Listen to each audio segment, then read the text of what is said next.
Let's talk about church. This is a tough subject. It seems like almost every week we're reminded in the news of how terrible the behavior of Christians and churches can be.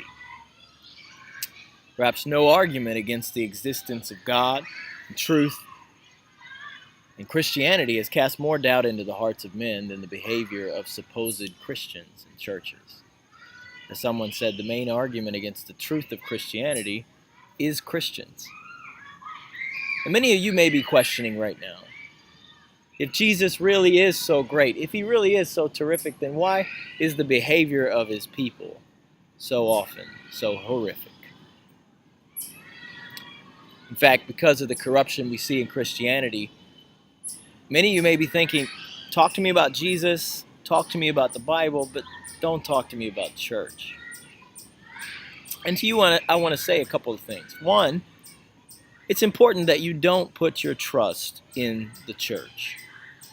Put your trust in Christ. The reason for that is that the church can't save you, only Christ can. And so everyone needs primarily Christ, not the church. Faith begins with Jesus Christ, who he is, his character, his claims, his life, his death, his resurrection. The Gospel of John also tells us that even though Jesus spent so much time with his disciples, he entrusted himself to no man. Why? Because he knew what was in man. So many people are continually disappointed, devastated. So many people have given up on church entirely because they've put their trust in men and women who have at some point disappointed them and failed them. And let me suggest that this is inevitable, that it's going to occur. Only Christ is powerful enough, perfect enough, for us to entrust ourselves completely to him. And that's why he alone is called in the Bible the head over the church. People who put their trust in politicians are continually devastated by the fact that politicians never seem to live up to their promises, even when they're put in power. And similarly, many people who put their trust in priests or pastors or preachers are also disappointed when they find that their leaders are unable to measure up to the high standard they've been called to. Even those leaders who are sincerely trying to please the Lord are not flawless. And if those flaws are not readily apparent to you, they will eventually come to light. And that's why, since no Christian is head but Christ alone, no Christian, no matter how noble, no matter how righteous, is worthy of your trust. Don't put your trust in the church. Put your trust in Christ alone. But secondly, do commit to being part of a church.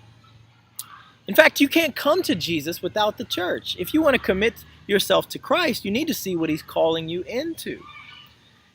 And I think this is where a lot of us have missed it. You know, when Peter preached on the day of Pentecost, when he preached the gospel to the crowds, and he called those people to be saved from this perverse generation, he wasn't calling people into an individual relationship with the Lord in isolation from everyone around them.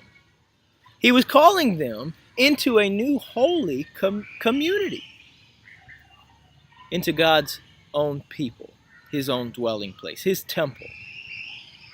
Paul says in 1 Corinthians that we were all by one Spirit baptized into one body, and the body is not one member but many. So here's the thing, if you're going to commit your life to Christ, then you're also committing your life to his church. You can't be attached to the head without being a part of the body. In the same way, you cannot be a Christian without being a part of God's church. So then what kind of church should I be a part of? How do I know what to look for in a church? What should my role be in church? Jesus said that not everybody who called him Lord, Lord, would actually be his disciples.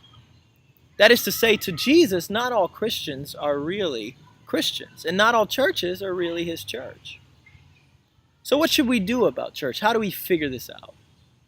Come join us this week in Brooklyn on the south side of Prospect Park.